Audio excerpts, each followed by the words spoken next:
The Process Podcast, breaking down the daily habits, processes, and tools of high achievers. Now, here's your host, Brad Wilson. Hey there, boys and girls. This is the host of the Process Podcast, Brad Wilson. If you haven't yet subscribed or rated the show, please take about 7 moments to do so. It's a little thing that goes a massive way towards supporting the show. On today's episode, I have with me Donnie Boivin. Donnie's the creator and host of the Top 50 Business Podcast, Success Champions. Earlier this year, Donnie was at a crossroads in his life. He was getting those uneasy feelings in the pit of his stomach regarding his career that I think so many of us can identify with. And at a convention on the verge of buying out another business that would have locked him in place for the foreseeable future, Donnie capitulated and decided that he just couldn't go through with the deal. He had reached the point in his life where he was ready to start betting on himself.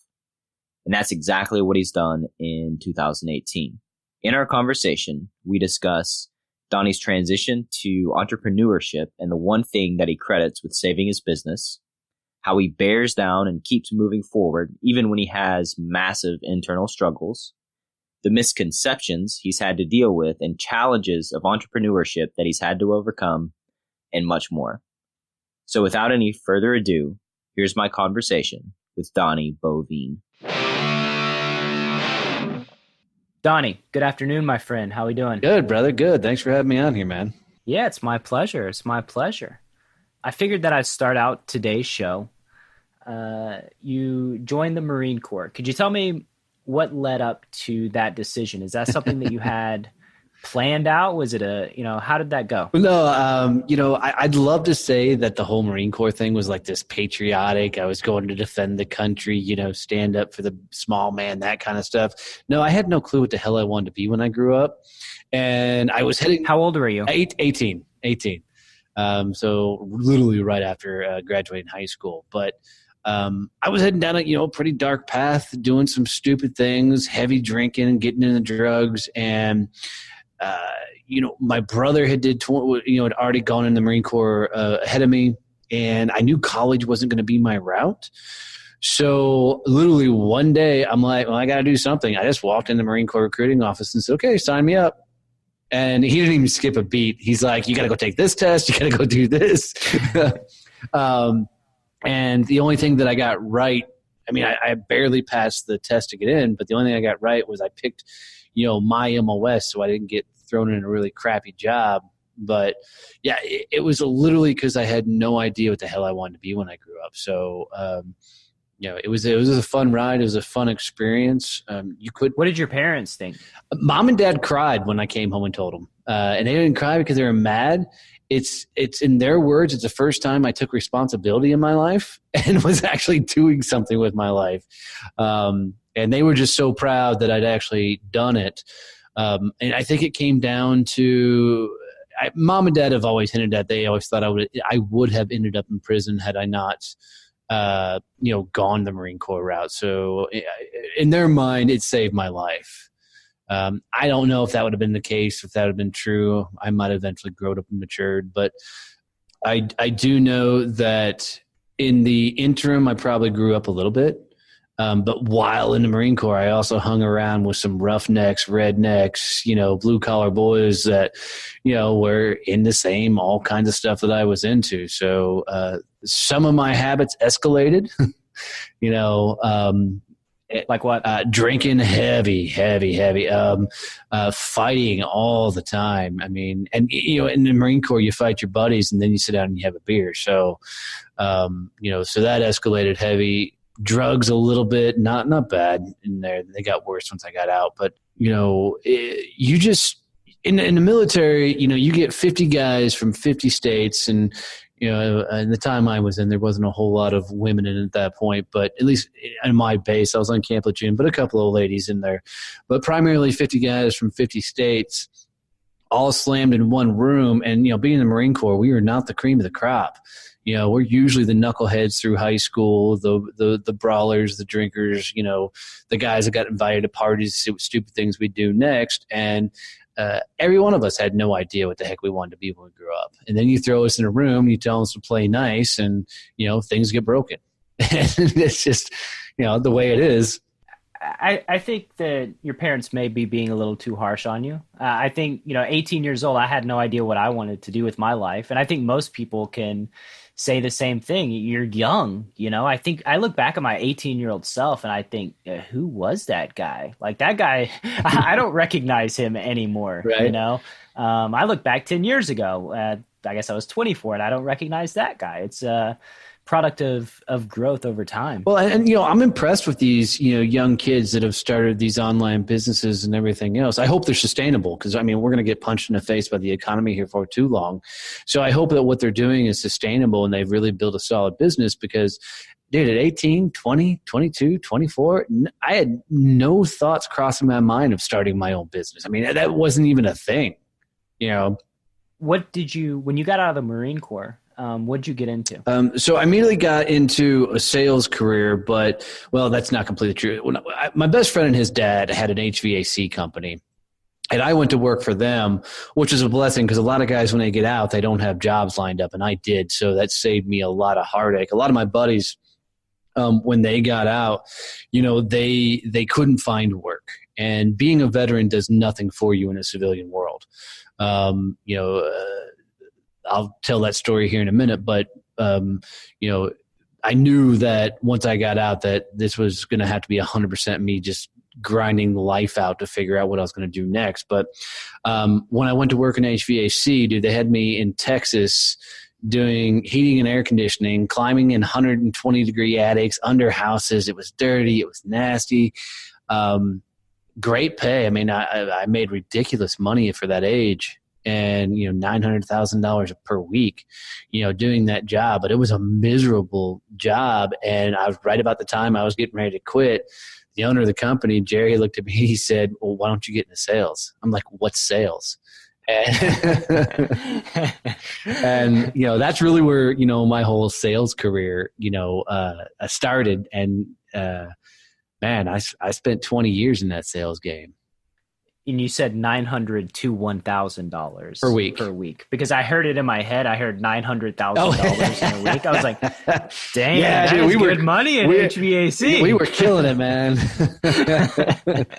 Why are you getting into sales? Right?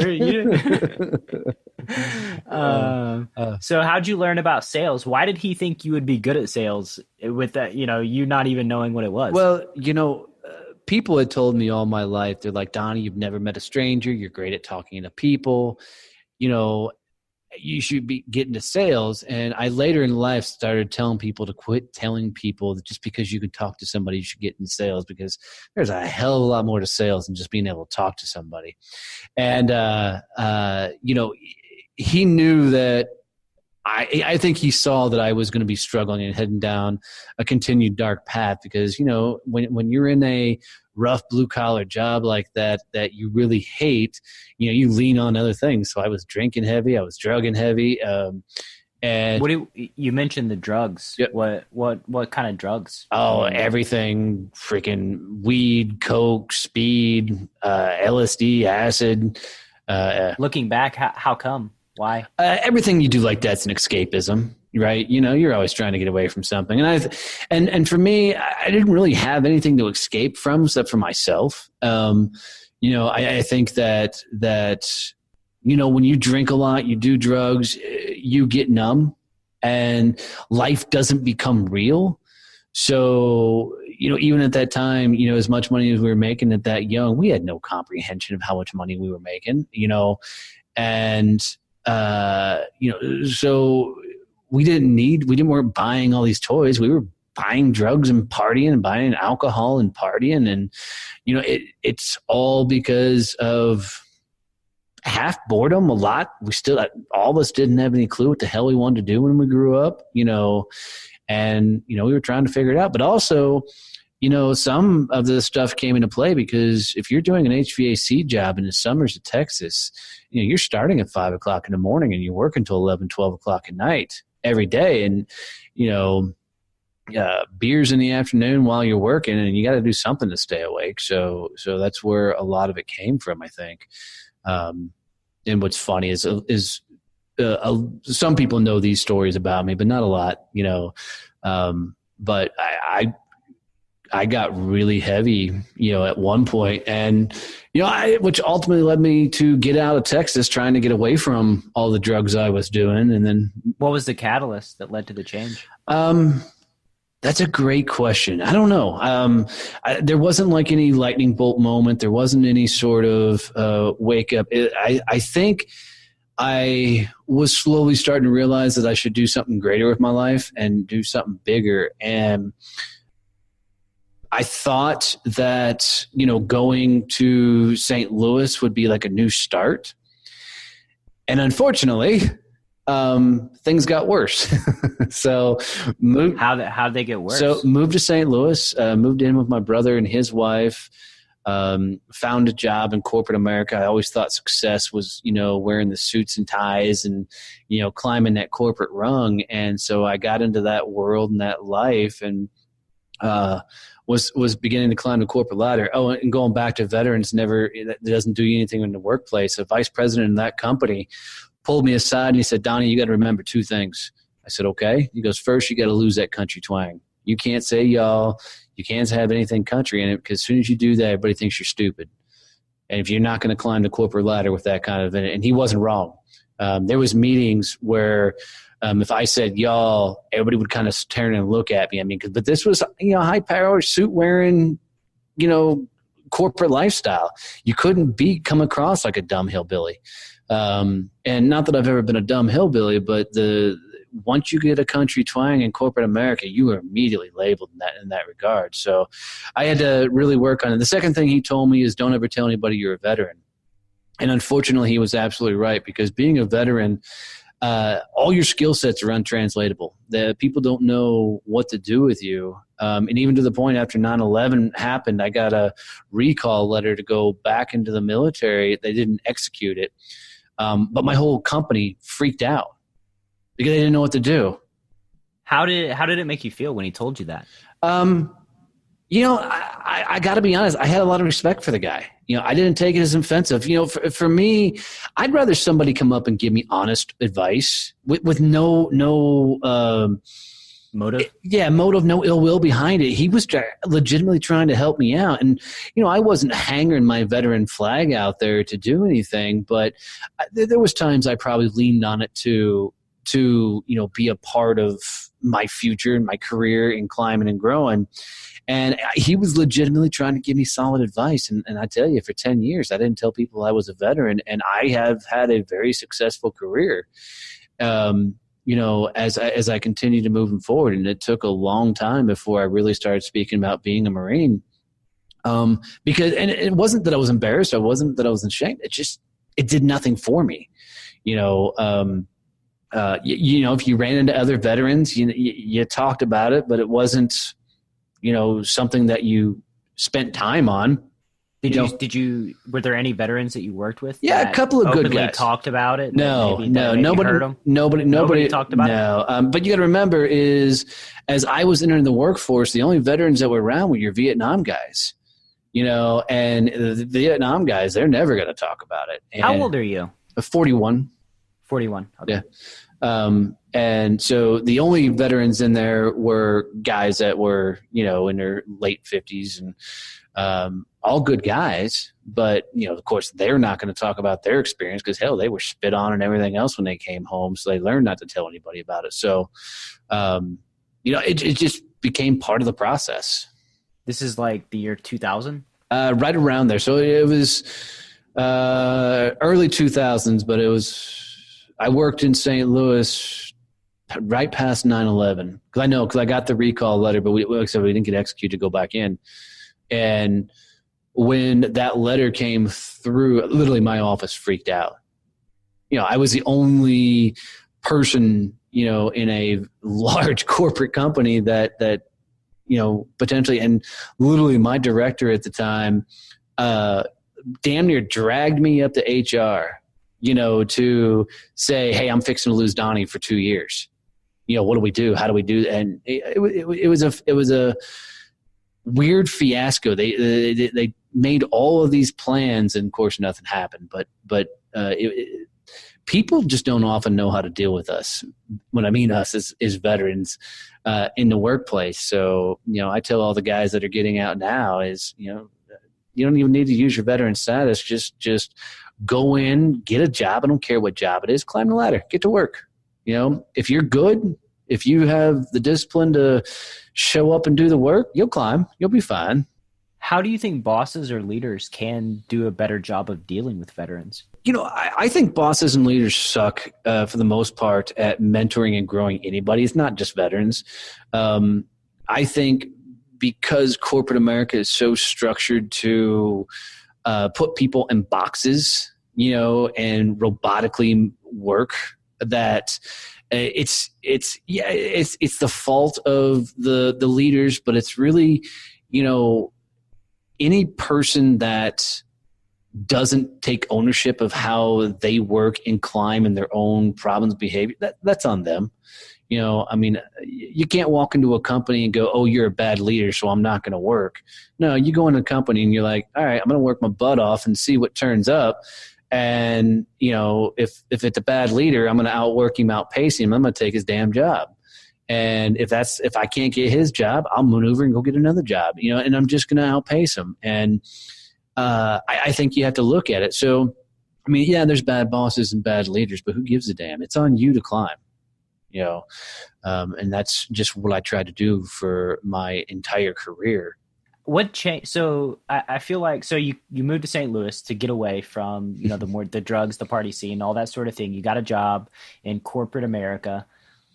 Was there a switch that got flipped where you're just like going to work harder than everybody else? How did that happen? I think I've just always worked. But I got worse in the drugs up there. And the reason I got worse in the drugs up there was I didn't have any friends, right? In St. Louis was a tough place for me because, everybody grew up together. And unlike being in the military where you're forced to be around people 24/7 is, I was only around people during the work hours, and, we were working. And, of course there was happy hours every once in a while, but there was nobody to really go hang out with. And, my options were get off work and go to a bar, because you didn't want to go just sit at your house and watch TV. It's a pointless damn life. So you worked long hours and then, you went somewhere and drank. Well, I ended up making friends with a coworker, and let's just say they were into the heavy partying lifestyle. So things got wild, but I 100% became a I don't know what you call it, but influenced by my surroundings. And, they had some very, very wealthy friends that could get some very, very wealthy drugs. And we went, and there's stories of getting red rope treatments at clubs and, just private rooms and just craziness. But then again, something in me said, okay, it's time to grow up. And, I came back home to Texas. Once again, trying to find, and here's, and I did a podcast about this on my own show, kind of walking through some of this journey. And what I think I found in me is, the Marine Corps, I was trying to start over, right? If I can get someplace new, I can get better. Getting out of the Marine Corps was, once again, I can get someplace new, I can get better. Going to St. Louis, I can, get someplace new, start over, get better. Coming back to Texas, I can get someplace new and get better. And, it's when I came back to Texas that I finally realized my entire life I'd spent running away from the one thing you can't run away from, and I was running away from myself. And, now it was time to go to work on me and really, really grab life and see if I could run with it. What'd you do? What were the first steps to working on you? It was interesting is I got a bartending job, and, it's actually one of the rare stories that I actually got hired into another corporate job from behind the bar. And I got a job in selling commercial printing. from an awesome lady by the name of Jane Miranda, who I'll love for the rest of my life. That lady was so awesome. But, she gave me a chance. She saw something in me that I don't even think I saw in myself at that point. And, also around that time, I met my, future wife around that same time. So that was forcing me to grow up. But, I got into a really big boy sales job, and, I got in there and I was getting ready to get punched in the face by life for the first time, because now I was in a job where I had to go learn to sell, and I had no idea how to sell, really. So you mentioned your wife and growing up because of that relationship. Could you tell me about your wife, the influence that she had on you growing up? I think it was getting somewhere to that mental thing, is I had another reason to improve my life, because I wasn't just living for just me anymore.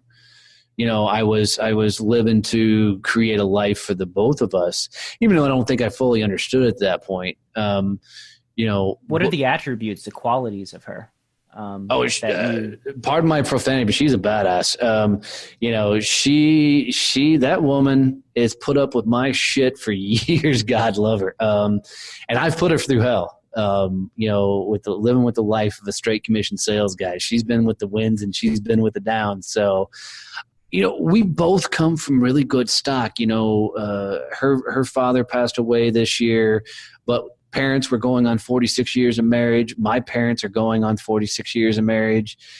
So we came from really, really good stock. And, we both just went into a relationship of, we were just going to make it work through the good, the bad, no matter what, we were going to make it work. And she has, I've scared the pure living crap out of her several times with the risky maneuvers I've made in life and the things I do. But man, she's been by my side every time.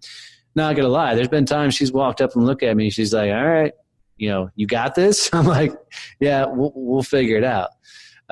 We always figure it out, and what's wild about her is there's been a number of times that I can completely reflect back on, where she said one thing and it reignited the fire inside of me. And the first time I can recall is I was in a really bad sales slump. Numbers were down, money was down, and we just weren't doing well. And in her very gentle nature that she looked right at me and she goes, "You know what, Donnie? Sometimes you got to suck it up and just be a sales guy." I'm like, holy shit, that's coming from my wife, but she was right. And, I was turning things around. And, so it seems like every time that, life punched me in the face, once I hooked up with her, that, she seemed to be not that light at the end of the tunnel, but more that swift kick in the ass that I needed, to go. And, it's been fun. But like I said, I've put her through hell, putting up with a guy like me over the years. But well, the reason that I ask about your wife is I see, there's a thread of joining the military, being around these guys, drinking heavily, being in HVAC, drinking heavily, getting involved with drugs among your coworkers, and then moving to St. Louis, making one friend, getting involved with drugs, going back to Fort Worth and meeting your wife and things turning around better. I think that, the adage of you are the 5 people that you hang around with is very, very true. And, that's a very concrete example of surrounding yourself with the right people that want to build you up and are your biggest fans and, will give you a swift kick in the ass when you need it. You can't overstate the importance of those people in our lives. And here's the funny thing about it. I mean, this is so funny is she was Little Miss Goody Two Shoes. I mean, she didn't hardly drink. She's never smoked in her life, never done drugs in her life, never been into a fight, had good grades in school, all that kind of stuff. And, when her and I first started dating, I was still drinking completely heavy, still drugging. And, we dated for a long time because I didn't want anybody to know that, she was dating a guy like me and, with my lifestyle and the things I was into. And so there was a fear in me of what other people would say and tell her when they found out she was dating me. And it did. And as soon as people found out that she was dating me, she heard it all. you don't want to date that guy, How did that feel? How did you deal with that? For me, I could give a shit. I've never really cared what people thought, Well, her finding out specifically. She was prepared for it. She knew it was coming, so she knew about the drugs and the drinking and all that stuff. No. I mean, that's not true. She knew the drinking at the time. She does now. She didn't know how much drugs and things I was in. And, and she made me a promise, make her a promise when we got married. Funny thing is, she had me drug tested and everything else prior to getting married. HIV tested as well prior to getting married. Only because, dude, I was a young punk Marine, went all over the country, the world, and, you do things as a kid. She not only she did that, she made me promise that I'd never touch a single drug ever again, and I never have. We've been married going on 12 years this year, and I've never touched a drug since we've been together. Still drink, not like I did as a kid, but I mean, I think that's an awesome testimonial as to her awesomeness as a partner. Yeah. She's been solid. Yeah, I've definitely been blessed to have such a damn good woman by my side through a lot of this ride. Segueing into like the next phase, tell me about getting your sales job, feeling unhappy, and the transition from sales to being a business guy. Yeah. So I spent the next almost, I don't know how many years in the sales and sales training game. I became like the number 2 rep in the commercial printing company I was working for. And then when the economy tanked in 2007 to 2010, I finally made a transition in 2011 into sales training, became a national award-winning sales trainer and speaker. And, that was a lot of fun. But at the end of last year, September of last year, I was in the process and discussions to do a 5-year buyout of my then business partner in the sales training company. And it was going to be a 7-figure buyout over 5 years. And I was going to take over his company. And, I really thought at the time prior to one night that I was happy. I really thought that this was a thing. I'm on stages talking to people. I'm inspiring and training people. And that's where I thought, my career was destined to be and destined to go. And then at a meeting where I was a spectator in the audience prospecting a bunch of heavy-hitting CEOs, the speaker in front of the room, he said, can you put your company before yourself? And then I audibly replied, no, I can't do that. And I went, oh shit, I said that out loud. Here I am trying to prospect all these guys. And I basically was saying I wasn't saying my company sucked. I wasn't saying what I was doing sucked, but it definitely told me that there was something there. So driving home that night, I did a ridiculous thing that I shouldn't have done. I sat down and started figuring out how much money I'd sold over the years and how much money those companies took home off of me versus what I got to take home. And holy cow, there was a massive gap. And I'm like, man. Do you remember the gap? Yeah. Specifically? Yeah. It was over $250 million. It was just one of those things that I realized that I was living somebody else's dream.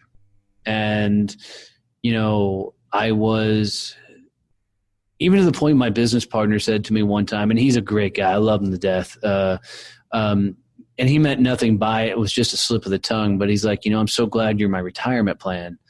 And, those were just the kind of things that I'm like, wow, ouch. What the hell are you doing with your life? And, I've never told him that he said that, and I think if I did tell him that, he'd apologize immediately because I guarantee he meant nothing by it. And I think he was just trying to say it was as a compliment. But, well, it is a compliment, actually. Well, it's a backhanded compliment. Yeah, completely. Yeah. So I went home, told my wife, I'm like, look, babe, I'm done. And, I was probably flustered in the face, and she's like, done with what? And so I realized that I probably should have phrased that a little better, and then I walked her through it.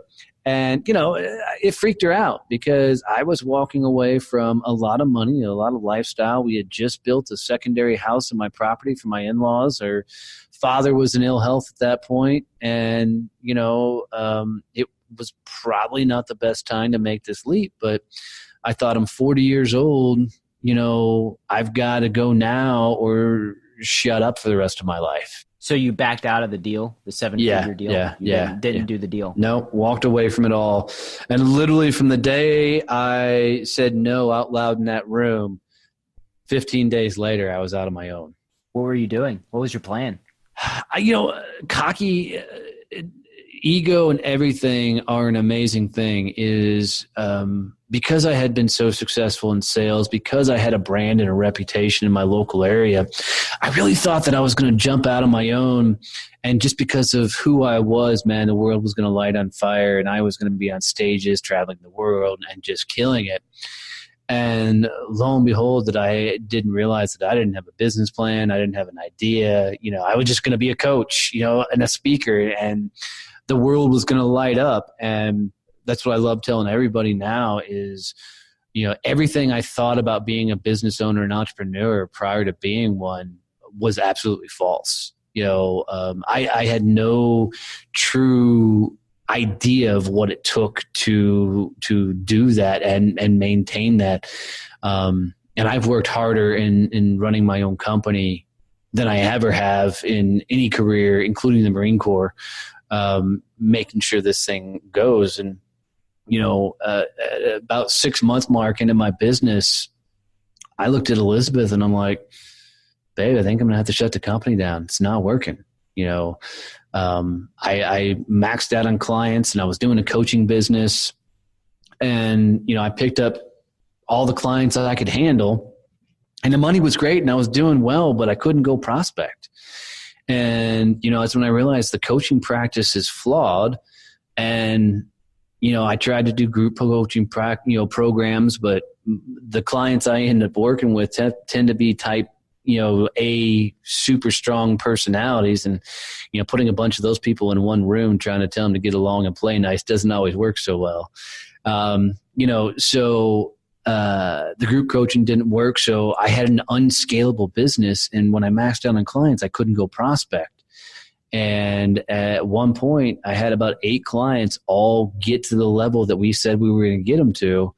A couple of them, hit 7-figure marks. One of them got her business so big that her husband was able to quit his job, and we had just some great success. But when they all hit that level at the same time, in a matter of about 10 days, they all pretty much graduated from me, because I'm a firm believer if you hire a coach, that coach is supposed to get you to a certain level, and then you move on to the next guy. And I'd gotten those people to where they needed to go. And now I had no income coming in, but from 2 or 3 clients and no pipeline. And, I looked at Elizabeth and I'm like, holy crap, babe, I don't know what to do next. And thank God I've got some great friends that I was able to lean on for advice and mentorship. And, what'd they say? What was the advice? Anybody who knows me knows that the best thing you can do is tell me to pull my head out of my ass. I'm not a guy that you walk up to and say, hey, you got this, try harder. No, you walk up and you verbally punch me in the face and say, dude, suck it up and get after it. What does it mean to you when somebody says that? Pull your head out of your ass, Donnie. I know it comes from the heart. So for me, I know that individual, that person knows me well enough that they can't sugarcoat it. And they care. Yeah. It's an igniter for me, and it was around that time that, mentally I was kicking my own ass. And when you start playing a mental game against yourself, it becomes a bad downward spiral. And I'd been there too many times in my life to know that it was happening. And, luckily I had a speaking engagement come up, and because I was a little bit in demand in my area. And so people were inviting me out still to speak. So I went and speak at this event, and a guy in the crowd walked up to me afterwards and goes, "Hey, I got a podcast and I'd really like to bring you on the podcast." And I said, "Okay, I've never done that. Let's try that." And at this point, I'd never even heard of a podcast. How long ago was this? 6 months ago? About 6 months ago. Yeah. Yeah. And so I went on a show. We had a lot of fun. We joked and smoked, and just carried on. And at the end of his show aired like the next day or maybe later that day. I got an email from one of his listeners and said, "Hey, I heard your story, and I'd like to talk to you about coaching." I'm like, "Huh?" And I picked that guy up as a new client, and I'm like, "Wait, you can actually do podcasting and be a guest and pick up clients?" I'm like, boom, new prospecting method. So dude, I went on this like 30-day rampage where I was on like 60 different podcasts. I mean, if you had a podcast, you were hearing from me, and I was hammering to get on your show. And, for people who want to be on podcasts that are listening to this show, what did you do? What was your method to get on all these podcasts? Yeah, dude, I went to iTunes or anywhere else I could find that had podcasts, and everybody lists their website on a podcast. I would go and I would spend hours, literally hours, going to everybody's website and looking to either the contact me or sign up to be a guest or whatever else. And I just pitched my ass off. I bet you I probably pitched 200-300 different podcasts. How many did you get on? I think 67 when I went back and looked at it. Wow. So not a bad rate. No. And the one thing I'll tell anybody looking to get on a podcast, and this goes for whether it's my show, your show, it doesn't matter, is give the people what they're looking for. Don't go on and say, "Hey, I've got a book to promote," or "I've got a company to promote." Say, "Hey, I listened to your show, and I think my story will really resonate with your audience. Here's what I think your audience will get from hearing my story," right? And make it about the person whose podcast you're trying to get on.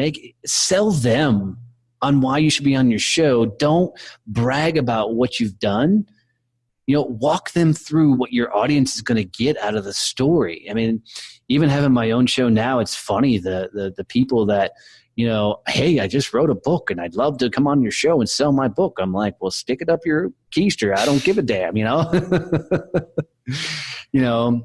But how did finding the podcast, how did that change things around for you in the coaching realm? Yeah. So interestingly enough is I happen to go on one show, and I'll never use the guy's name, but I've told the story on so many podcasts now, just to laugh at it. But I went on his podcast, and it was the most funny, worst, horrible experience I've ever had on podcasts. This guy, he literally, he emailed me about 20 questions before I went on his show, and which I thought was cool. Nobody had ever sent me the questions beforehand. So I'm like, all right, it's different. Cool. I'll try it. At the end, he's going to see your soul, right? Yeah. 20 questions. So we get on the show, and this guy, it's like question 1. And he reads off question 1. And, I answer like I talk about everything and try and get some conversation going. And, I pause and he goes, question 2. It goes right to the next question. And, we get to about question 4 or 5, and I'm realizing this guy's just going to keep reading the questions. So I start asking him questions back because I'm like, damn it, I want a dialogue. And he never responded to any of my questions. He just kept going down the list. And so out there in podcast world is this podcast. Go find it. But oh man, I need to find that. It's funny. An example of me regarding that, I have my outline, and I have 4 broad topics that I like covering with my guests. And Jeff Imptman, it hasn't aired yet, but I had my broad topics. I had my outline. Him and I talked.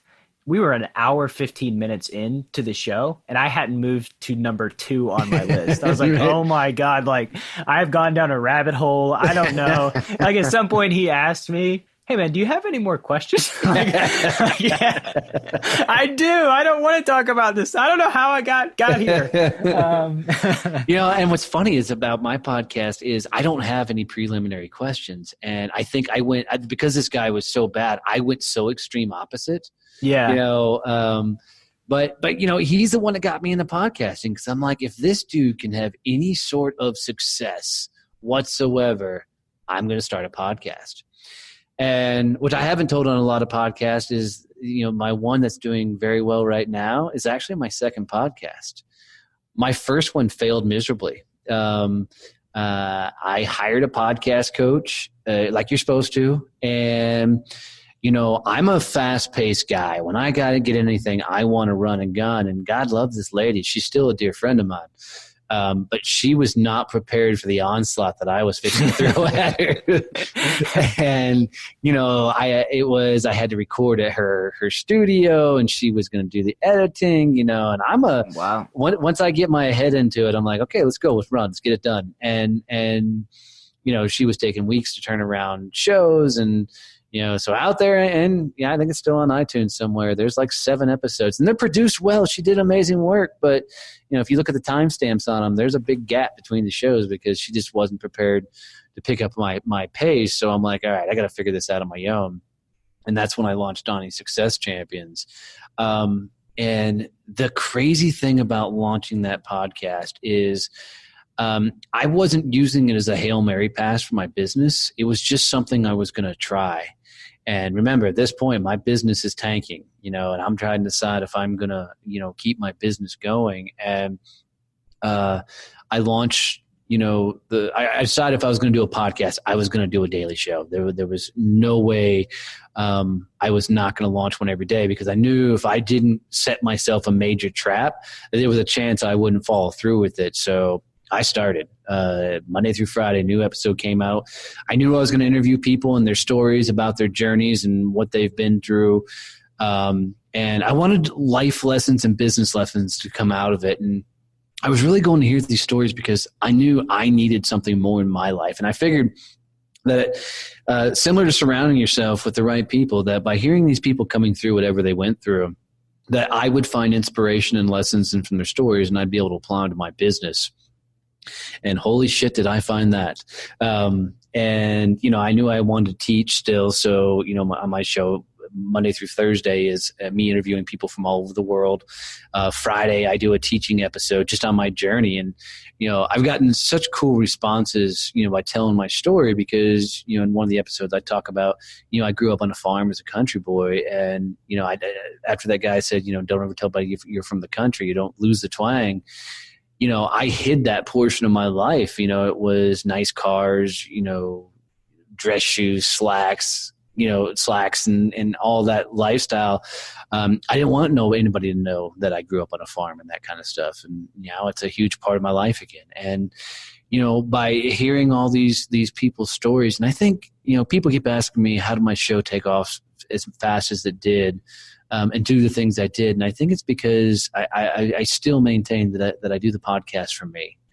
I want to hear these stories from these people, and I want to hear their journeys and what they've been through. And how I just talked to V.E. Schwab a few weeks back in a podcast episode, and she has written now, I think, 15 published books. And the first book that really made her as an author was a book called Vicious, and it was the first book that she wrote for herself. Right. And ever since then, every book that she's written has been for a version of herself. And I think that when you look at doing market research, it's a very easy thing to do, finding things that resonate with you, right? Because you. And I believe that we're all special in our own stories, but we're not very unique. There are a lot of people exactly like Brad Wilson that has the same interests, and they'll find your show because you're making it for them effectively. Yeah. No, I agree with that wholeheartedly. The interesting thing is how I keep telling everybody it saved my business was because of the show, it forced me to change some of the processes in my business. And I think that's when I first started really embracing I was a business owner. How? I had to start working with outside vendors. I got to the point where I was trying to edit my own show, do the recordings, doing everything else. And it was too much work. I do one a week. One a day makes my head explode just thinking about it. I met Joe Phelan through just some happenstance, and he still edits my show to this day, and that guy is a freaking lifeline for my business. And I attribute a lot of the success of my show to him, because he's just pulled me out of the fire a couple of times with the show. But and then, I hired a copywriter to help me out with some things. And, so it was getting beyond working just for me and Elizabeth. It was working to support other people, which forced me into, how do I get better here? How do I do this better? How do I do, this more and keep pushing forward? And, it forced me to grow up in the business world, because I was taking bigger risks and doing bigger things and learning a lot better lessons in a lot quicker pace, because I was screwing things up, Yeah, creating systems and processes that don't involve you having to be the driving force behind everything. Yeah, because it put me back into a game of where I had to really go sell again, because now I had to go find guests, and then I had to market the shows, and I had to get content and images, so it put me back into a rhythm of life. It put me back into finding momentum again. And I always tell everybody, I think life is all about momentum, and it's like pushing a snowball uphill. Is once you get the ball moving, it keeps moving. But as soon as you step off, that thing's going to come rolling right back over you. But at some point, you're going to get to the top of that mountain, and that damn thing's going to start rolling downhill, and that's when life gets really damn fun.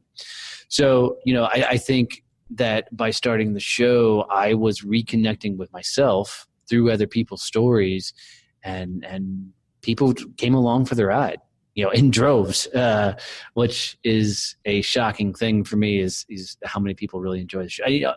My favorite thing somebody's asked me now since the success of the show is, they said, do you ever walk into a place now and people are like, oh my God, that's Donnie? I'm like, no, it's a podcast, dude. Nobody can see who the hell I am. So,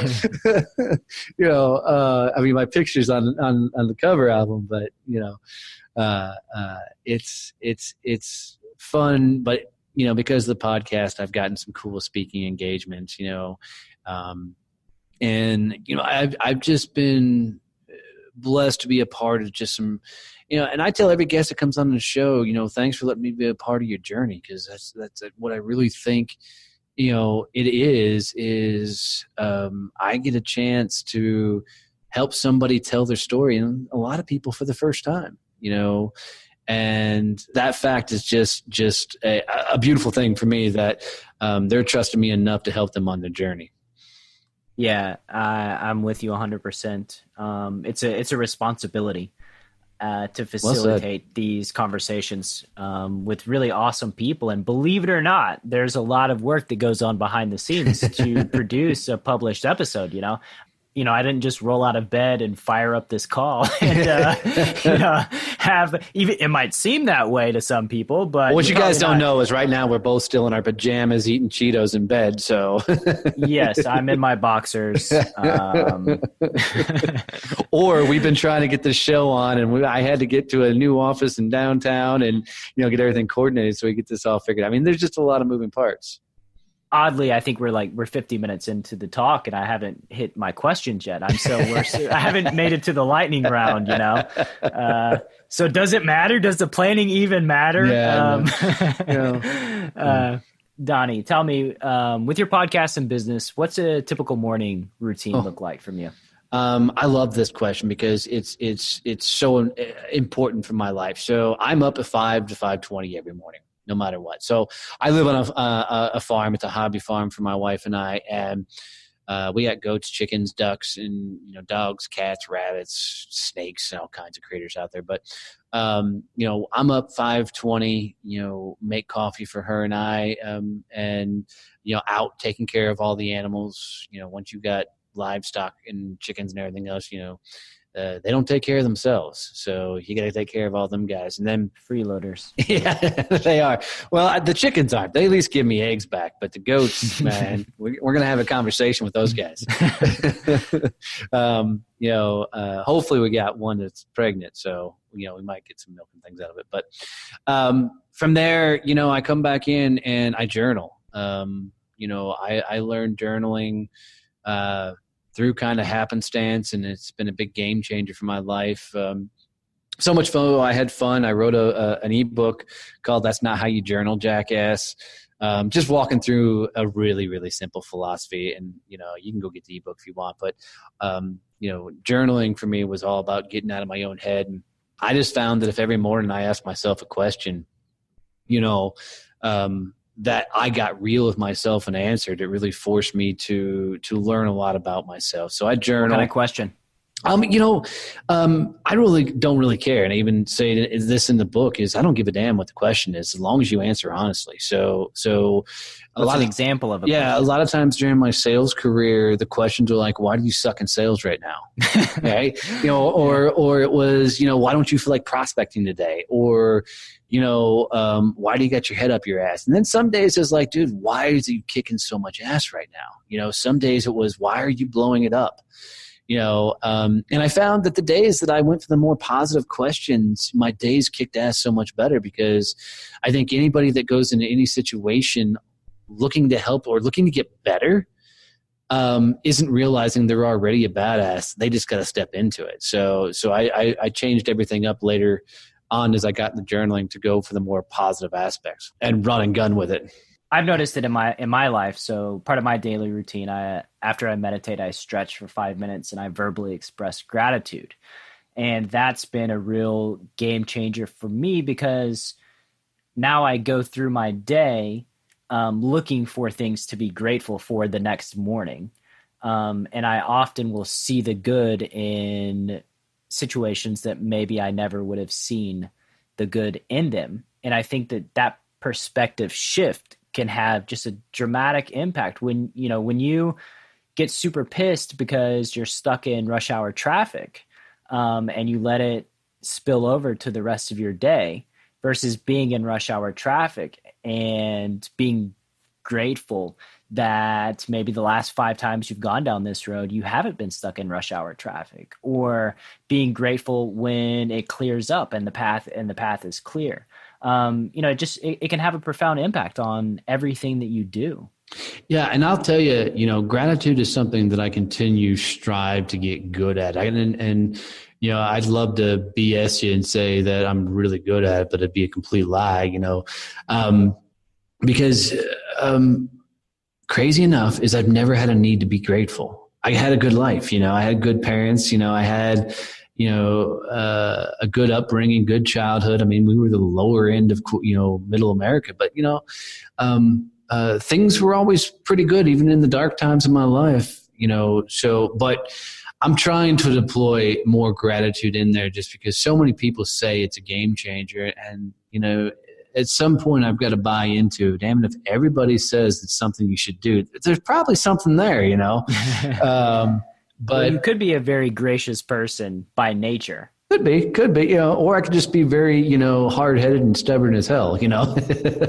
Could be that too. Right. But, you know, after I journal, you know, I guess the next thing in my morning is I sit down and start tackling social media. So, my podcast, you know, a new episode goes out every morning. So I've got to sit down, and now I start marketing the hell out of that and making sure it's on all the outlets, making sure the guest on the show is getting all their stuff, and start pushing it out to all the avenues. And I still do that myself because I enjoy that portion of it. You know, I enjoy, I mean, if you ever run a podcast, I can almost guarantee that you're going to be a geek in the back end looking at your numbers, you know, your downloads and your stats. And, you know, so I love doing all that stuff. And people are like, it's not healthy to look at your numbers all the time. I'm like, you do you, I'll do me, we'll be fine, you know? Yeah, dude, I obsess over the same thing in my poker career, refreshing my graph at the end of a session. Right. It's like, oh, that's sexy. Yeah, let's go look at six-month graph. I like that. I look at my podcast. I'm like, oh, I got, you know, 7 downloads, 3 from Alaska today. How the hell did that happen? Like,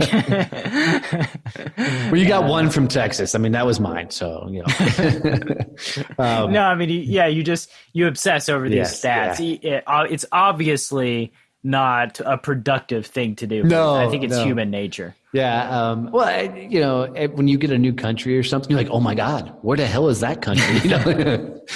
So that kind of stuff's fun. But, you know, and after I do all the social media stuff, then, you know, I don't call it meditation, you know, but I do take a moment just to get in my thoughts. Now, I have found that I do enjoy when I wake up, you know, 20 or so minutes before I want to get out of bed, because it gives me a moment to lay in bed and be trapped in my thoughts. And I've just trained myself that when I do wake up early, that, okay, this is not dreamland. Let's focus on the business. And I've had some of my best breakthroughs at that moment because I'm not fully awake. I'm not asleep, but I'm laying in bed, thinking about how can I make the next move on my business. And some of the coolest ahas for my businesses come out of there. But the hardest part for me is once the day gets going and I'm doing coaching clients or I'm catching up with old business partners and networking or whatnot, is to remember to get back to the social game. Because in this day and age, social, all the people say, and content's king, they're absolute idiots. It's engagement's king, right? If you're not putting out the things that people are reacting to, or you're just getting the Fiesta hat, as you said earlier, then you are totally screwing up the game. And, there's a lot of thought that goes into how do you give your fans and followers what they're looking for so they want to come back and ask the right questions and ask for advice. And, what I love about some of the groups and things that I run now is I love it when one of the people in the group step in and answer questions. Somebody throws something out there, hey, I'm working on this, and somebody else answers. I'm like, yes, beautiful, right? We're creating community and it's working, But I do struggle to get back to that place and do all the social stuff, and then of course.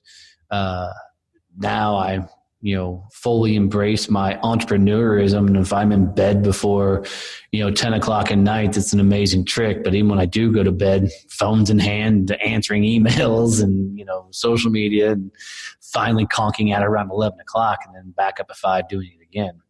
So the evening routine, which was my next question, is not as that was a good segue then. Concrete. Yeah, that was. I've done better. Over my sales career, my wife and I always had this, between, 8 and 10's our time, that was kind of how we found balance in our relationship. But once I opened this company, I had to finally look at her and say, babe, I said, for this to work, I've got to start putting in a lot more hours. And she's been supportive, in that endeavor. But I still try and sit down and watch her corny, crappy recorded shows and movies. I'm blaming her, not like I don't have Forged in Fire, on DVR and some other cool shows, but and can't wait till Game of Thrones comes back on. But we try and do as much as possible. And then on the weekends, I still work heavily on the business, but I really try and do it on the times when she's still sleeping. So, you own a farm, there's a lot of work to do. Just put it in perspective, it takes me 2 to 4 hours to mow my land. So, and that's at least every other weekend ordeal. And, it's one of my favorite times because I can sit on a tractor and nobody will bother me. Sometimes I may take an audiobook or a podcast with me, but a lot of times I just go with me, and I'm 2 to 4 hours, just me on a tractor and thoughts. And, I think a lot of people need that unwind, decompress time, in their life. I don't think a lot of people spend enough time in their own head. Absolutely. And I try to dedicate my Sundays to unplugging from everything. Even though there's this panic that I face in my body every day that it's every Sunday morning that it starts, it's like, I gotta check my phone. I gotta see what happens.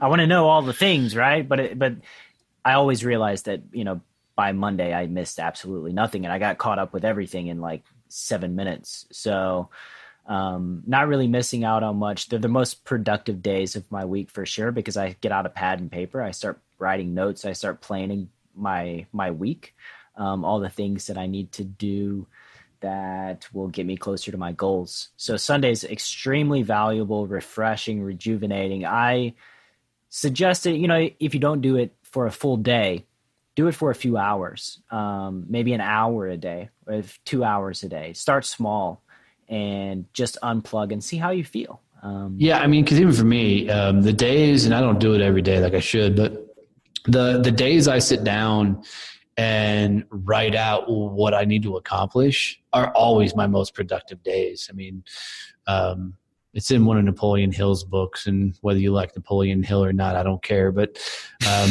well, I mean, it comes down to a lot of people have found out that maybe his stuff wasn't as truthful as he always said it was. And I'm like, look, if you read the book and you got something out of it, who gives a shit if the story's true or not, right? You know, there's some great lessons in there. And he's got the whole story in there about, you know, the index card and writing down the 6 things you got to accomplish each day. And the days I've done that have been the absolute most productive days. So I try and remember to do some sort of to-do list, and I've tried them all, Wonder List and everything else. And for me, every time I write that list down, I seem to knock those out in like an hour or two. And then I'm like, okay, now what? You know? So, I'm stealing that, by the way. Oh. I don't know how you feel about X. I don't give a shit about it, but I'm going to tell you anyway. Right. You can borrow it. It's yours. I'm using that in the future. I don't care how you. I don't know how you feel about it. I don't really care because this is the truth. So I love it when people introduce me, because people introduce me to prospects and clients and all the time, and there's always like this caveat. It's like, okay, before you meet Donnie, let me tell you about what you have to get into. And for me, that's fun, because nobody ever comes to me for advice and expects to get punched between the eyes. I have a very candid way about me, and I enjoy it. I can't say everybody who knows me enjoys it, because, you know, I mean, I just coach people how I want to be coached. And I know somebody's going to look at me and tell me to pull my head out of my ass. And, you know, that's how I coach other people. If you're a docile person, I will try and, you know, soften it up, but you're still going to get it, you know, straight. I don't believe you. I smell bullshit here. I'm not buying this. Well, I try, you know, but I mean, look, life. Nobody can see this. He's shaking his head as he's saying this out loud. Like, I see the video. Right. Well, but here's the truth. There's only a handful of things that people are screwing up in their life. And 9 times out of 10, they're just not doing the work, right? They're not doing the right things in the right order at the right time to get shit done. And they're putting other things as priorities in their life. And so it's really easy to call somebody on their own bullshit. And I loved it when I did sales training and people were like, I suck at sales. And I'm like, okay, then why are you selling me so hard how bad you suck at sales? You don't suck at sales. You just don't want to freaking work. There's a difference, right? You're too worried about what the person across the table thinks about you versus going to get a damn sales call done, right? Suck it up, go get punched in the face and keep moving forward. You know, I love that phrase. It's the best line from Rocky movies ever. Is life is not about how hard you can take a hit. It's taking a hit and keep moving forward.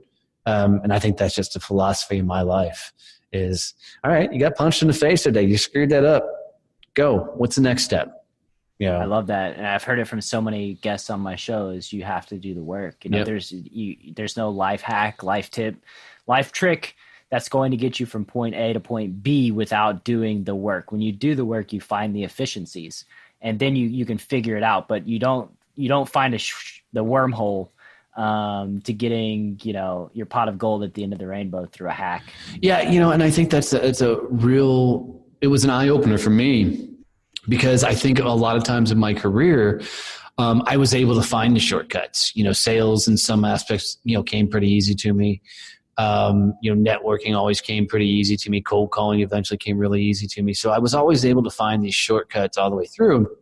And so I think through a lot of times in my sales careers, I had the highs and lows, but I never got fully punched in the face by life. It took me, you know, having to become a business owner before I really learned that by truly putting in the work, that there is no shortcut to being a business owner. I mean, you know, you either do it or you don't. And if you don't, then kiss your company goodbye, you know. And, you know, anytime you get to an end of the day and you look back and you're like, I didn't do shit today, that's the truth. You didn't do shit that day, you know, and, you know, have got to learn to be accountable to yourself, because nobody else, when you run your business, is going to be accountable for you. Do you have any methods for being more accountable to yourself? Yeah, look at your bank account. Yeah. I'm a firm believer that the money you are currently making is about the exact amount of money you believe you're worth, and not a penny more. I mean, if you're making $40,000 a year, then that's what you think you should make. And I'll prove that only because, if you make $40,000 a year, you get fired right now, within a week, you're going to go get another job making $40,000 a year, right? It's just, that is your belief system. And how do you break through? How do you believe you're worth 80,000? You start getting to work. And what I mean by that is you start doing double what you've already doing, but do it in the right places. So if you're a sales guy and you're making $40,000 a year and you're content, then either suck it up and be content with that and quit trying to bullshit yourself that you want to make a whole lot more money, because the truth is you don't. But if you really think you want to go for it, then go start doing the things that will make you money. Go amp up on the cold calls. Go amp up on walking into clients. Go do the things and stop giving a shit about how your feelings are in that moment and push past that shit and keep going. And it's not until you stack yourself up against it that shit starts working. Because what happens in a sales guy's head is you're like, okay, I'm going to wake up this morning, I'm going to do 100 cold calls and I'm just going to crush it and kill it. And they get up there and about the fifth or sixth cold call, they're like, this sucks, let's go get coffee. Right? And they quit working because they're content with who they are. They're content with their lot in life and where they're at. And until you're ready to push through that and embrace that agony of learning that process, suck it up and be that guy that's 65 years old that can't find another job and becomes a financial advisor. Have fun with that. This is not a touchy-feely podcast. But it's life, though. I mean, you can't sugarcoat this stuff to people and expect people to change. I mean, all too often in life, people have always been told, hey, attaboy, good job, when they haven't done shit, and no participation medals from Donnie. Well, but I mean, think about it, is you're either living your dream or you're somebody else's dream. And I think most people have chose their entire life to live somebody else's dream. I was just as guilty of it. I did it for 40 years, making a lot of people very, very wealthy, on that journey, because I still didn't know what the hell I wanted to be when I grew up. For what it's worth, I don't think everybody should be an entrepreneur. I 100% agree with that. So in some cases, but if you are going to be living somebody else's dream, then make sure that it's a dream you can get behind and you believe in. It gives you fulfillment, and you're an authentic version of yourself that, you go to sleep, you wake up and you're pumped. You're ready to get after it.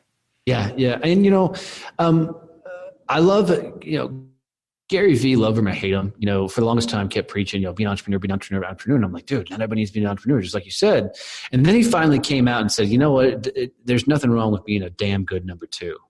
And I'm like, finally, he gets it. Yeah. Because in this day and age, being an entrepreneur is a new MLM, right? It's okay, you can be an entrepreneur, you'll be a millionaire overnight, and you can make all the money, work whatever hours you want. And I'm like, all right, sure.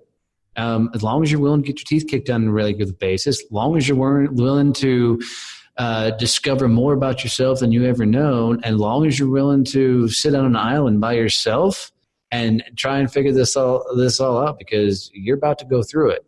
And you have 10 people telling you to do one thing, and in your heart that you want to do something else, and having the going with your gut and doing the thing that is right, versus people who are qualified to give advice that you think you should trust.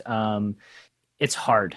There's a reason why the successful ones make a lot of money, because there's a high barrier to entry. Most people crash and burn. It's very tough. Well, and I'll tell you, I've got one phrase that I've taken with me on this entire entrepreneur journey, and I never used it before until I jumped out on my own. And it's simply this. This is that point. You read about it in every book. You read about it in every self-help thing, whatever else, is that, the guy won because he finally just got to that point where he thought it was all going to fall apart, and it just worked.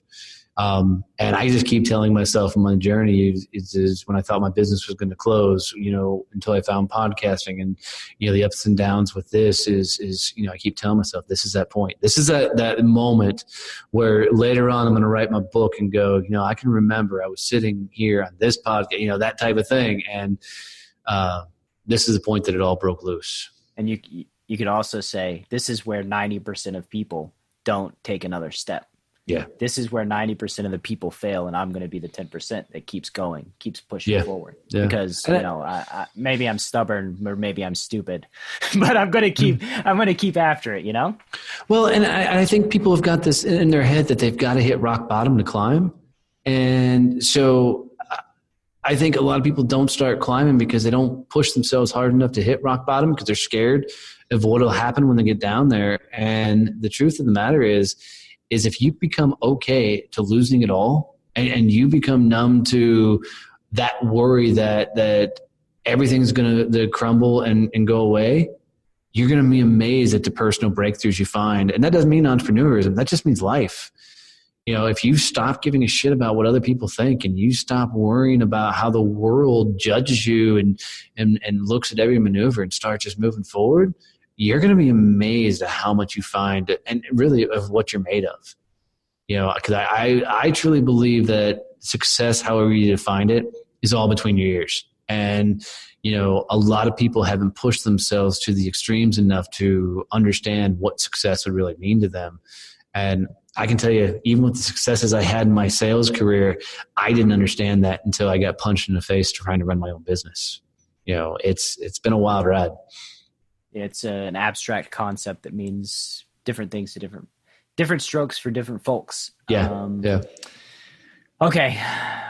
What's a project you're working on that's very near and dear to your heart? The coolest thing, so I got a couple. My funnest one right now, that's a word right now. We're going to use that. So the funnest one is I just launched a Facebook group called So You Want a Podcast. And what I'm doing with that is literally I've had so much fun self-discovery and hearing people's stories that I'm actually teaching people how to get into podcasting, and literally 100% free. Jump in the group and I'll walk you through everything that I do podcasting, down to how do you record, how do you edit, how do you find guests, how do you become guest on shows. We're doing Facebook Lives. I'm bringing in experts in different fields. I got a gal coming in that's going to talk about how do you really niche down on your particular avatar, and I'll be bringing in guys. I'm not a gadget guru, but some podcasters have all this equipment and everything else that's way over the top. So I'm bringing in some podcaster buddies that are in the top 200 podcasts with me to come in and, talk about different podcasting equipment. And, the reason I want people to get in podcasting is you get a platform where you can talk about whatever the hell you want to. It's your show. Right? So you can take it any direction you want to. And I don't care what you're trying to do in life. Podcasting will open so many freaking doors for you. I've been amazed. When I was a sales trainer, I could go into an event and say, hey, I'm a sales trainer. And you'd watch people cringe because like, oh shit, what's this guy going to sell me? But you walk into a room and you're like, hey, I'm a podcaster. Boom, it's instant connection. They want to know more about, what's the name of your show? And, it just makes for some cool things. So I want more people to get in the game. One, you don't have to be a technical wizard to do it. You don't even have to do a lot of things, but you may find it's fun. Two, you can run a show however you want. You can do interviews, you can do monologues, whatever you want to do. And it's the most badass networking tool in the world.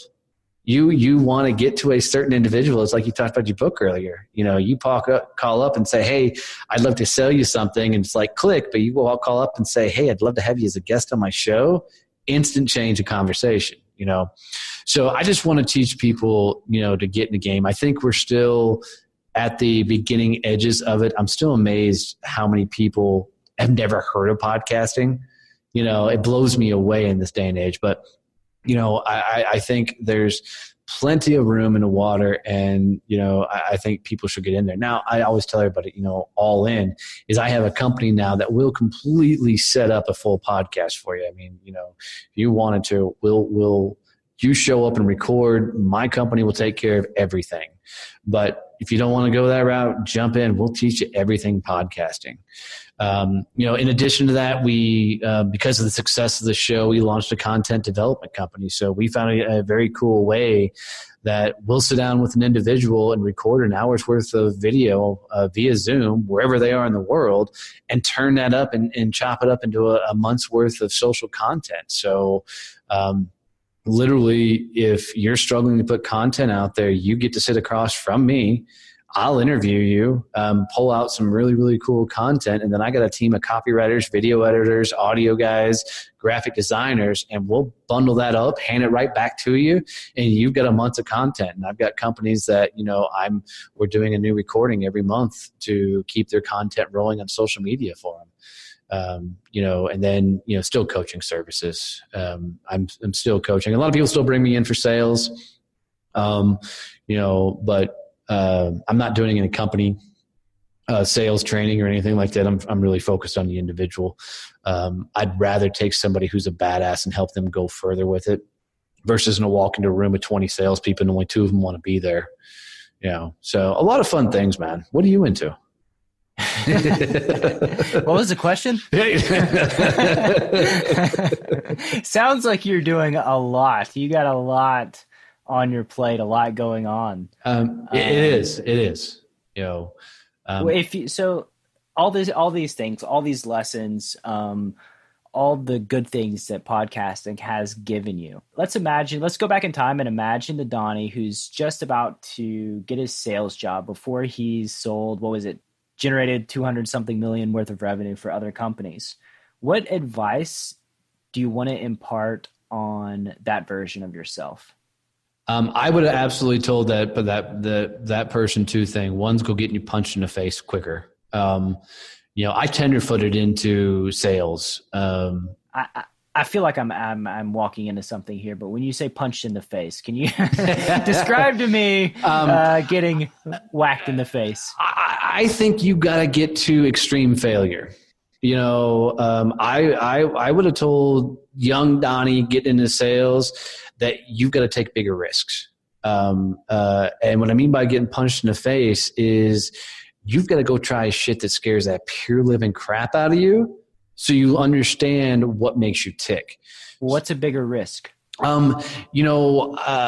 I played it safe when I got into sales. So instead of going after the Fortune 500 company, I'd go after the Fortune 10,000 company, Yeah. Instead of being at a networking event, knowing there's a major CEO of a company that you should walk up and shake their hand, I'd go find the janitor, instead of putting your name in a hat to go speak on this major stage, I'd go speak at a small chamber. And there's nothing wrong with that, right? It's just I was always playing the safe game until I got later in my career. So what I mean by being punched in the face is you got to put yourself in a situation where somebody looks at you like you got 2 heads, right? Or it goes so catastrophically bad that you have no choice to go, okay, never going to do that one again, right? And I think people just play life too safe. They're not taking enough risks. And that was 100% my problem is, and it goes back to people struggle with figuring out who they want to be when they grow up and figure out what they want to do. And it's because they've never taken a big enough risk. They're playing it safe. And, the one thing I would have told young Donnie coming out of the Marine Corps is I would have said, dude, go try everything, right? Go try every job under the sun. And I hope they're all shitty. I hope you hate them all until you find the one you like. But no, I was a guy that just took the first job in front of me. Then I took the next job in front of me, the next job in front of me. I never chose my path. So I didn't get a chance to learn as fast and as rapid as I could have because I was always just taking the next one in front of me. And I think later the people get in life, they continue to do that. They're working jobs they hate. They're in life they hate. They just kept taking one in front of them versus throwing caution to the wind and jumping out and just going for it. And that could be taking a more risky job. That could be, taking a more risky position, in a company. The worst thing that can happen is you lose it all. and as funny as that really is, it's the truth, because if you build it once, you can build it again. Right? The worst thing that happens is you could lose it all. J.K. Rowling says it best in one of her interviews. Rock bottom's the foundation I've built my life on. And because I think people are so scared of losing it all, they're not willing to go all in. Using the freaking gambling term there, but that's it is they don't want to bet on themselves because they don't think they can handle it. And I will tell you, it's when you bet on yourself, you'll find that you can, and that's what you're really made of. We're not put on this world to just go with the flow. We're put on this world to explode.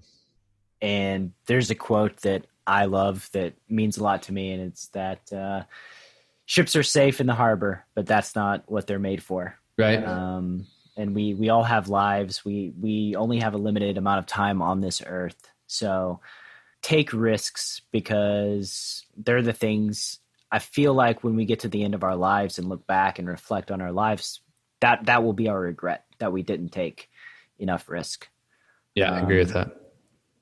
So Donnie, what's something that you used to strongly believe, but you've recently changed your opinion, and what led to that change? Well, one, I tell everybody, everything that I thought I knew about being a business owner was absolutely wrong. I really thought business owners were puppet masters, that they just were up top guiding the story and guiding the people. And it wasn't until I jumped out on my own and realized that typically the business owners outworking everybody else that's there. They're the ones that are up before everybody, going to bed after everybody else has gone to bed, and they're putting in the time and the hours. And I thought I worked hard before I started my own business. Boy, was I a wuss. And I never understood what hard work was until I jumped in the game. So that's probably the biggest one. Outside of that, it would have been, I always thought sales sucked. It was, you had to be the grease ball. You had to be this over-the-top guy to sell. And, it wasn't until I quit living behind all the masks that I realized, dude, the more authentic – I hate the word authentic now. It's so overused. But the more you're just yourself, right, easier sales gets. People want to buy from people. Quit being somebody you're not. And those are probably two of my biggest life lessons. And then third – this isn't really to answer your question, but people should hear it anyways, is get a good damn partner, life partner, whatever you want to call it. I don't care whoever you're sleeping with. That's your business. But get somebody that supports you and is going to be your rock as part of this run. And if you're not willing to curl up next to that person in the shittiest times of your life, then that's not the right person, right? If you're not willing to own up to your own failures and faults, and you're hiding behind something, you ain't with the right person. Go find that person that is still okay even when you're in your ugly side. Love it. And I'm pretty sure I've said authentic like 6 times in this podcast already. So it's right now it's a new buzz. Everybody's like, you gotta be authentic. What the fuck does it mean? Just be yourself, I think that's what it means. Yeah, but you know when a word's overused too much, it loses its meaning. Of course, genius, hilarious. Yes. Awesome, Awesome. Influencer. Yes. That's one. Like, what does that even mean anymore? Like everybody's an executive coach. Or a thought leader, Yeah, I agree. Words get overused and they do lose value. At the end of the day, if you feel like you're being somebody that's not you, stop. That's it. Just stop. It's a word of wisdom.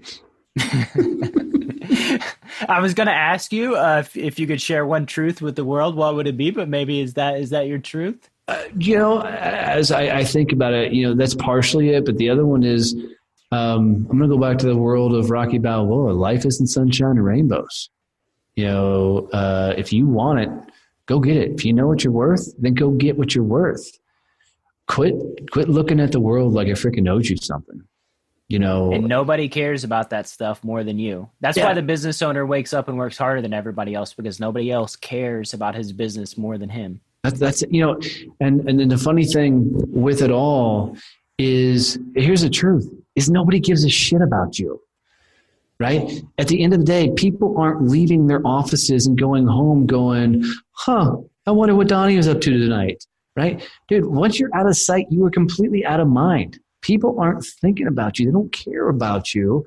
And I'm not saying people don't have compassion. I'm just saying they don't give a shit, right? We just walk through life and we're so caught up wondering what this person thinks of me and am I doing the right thing to make sure they still like me? And dude, knock that off. Go find a great video. I forget the name of the guy in it, but I think it's called Stop It. And it's the best coaching video I've ever seen in my life. I'll send you a link, put it in the show notes, but it's called Stop It. It's the greatest coaching I've ever seen. I think Dave Hollis, and I'm probably going to butcher this quote that he said, but don't give people who deserve the cheap seats in your life front row perspectives. Oh, I love that. I love that. That's brilliant. He's spot on. Yeah. All right, Donnie, we've gone way over our hour. I used to believe strongly that this was an hour-long podcast, but now I think differently. Where can everybody find you on the World Wide Web? Yep. So the name of my podcast, Donnie Success Champions, you can find it everywhere on all the major platforms. The websites are being converted right now, but currently my personal website is DonnieBoivin.com. My email's on there. It's Donnie@DonnieBoivin. Send me a message. I'll get back to you. The podcast website is SuccessChamp.com. Facebook all over the place. Come find me in Donnie Success Champions. I got a group there. Come find me. And So You Want a Podcast. If you're a veteran and you're trying to grow and figure life out, please, for the love of God, reach out to me. Because if I can't help you veterans, I've got plenty of guys that have carved the trail and carved the path, and I can put you in touch with some badass guys that are going for you. So, dude, Brad, thanks, brother, for bringing me on this. This has been a lot of fun. Thank you, sir. Next time on the Process Podcast, I'll be sharing with you some of my favorite stories of hope and my process of using those stories to live a more hopeful life. If the suffering, unfairness, and injustice of the world sometimes feels like a massive rock on your chest, this will be an episode that you don't want to miss. So don't forget to subscribe to the show or head to mentallyinvincible.com and join my email newsletter. See you next week.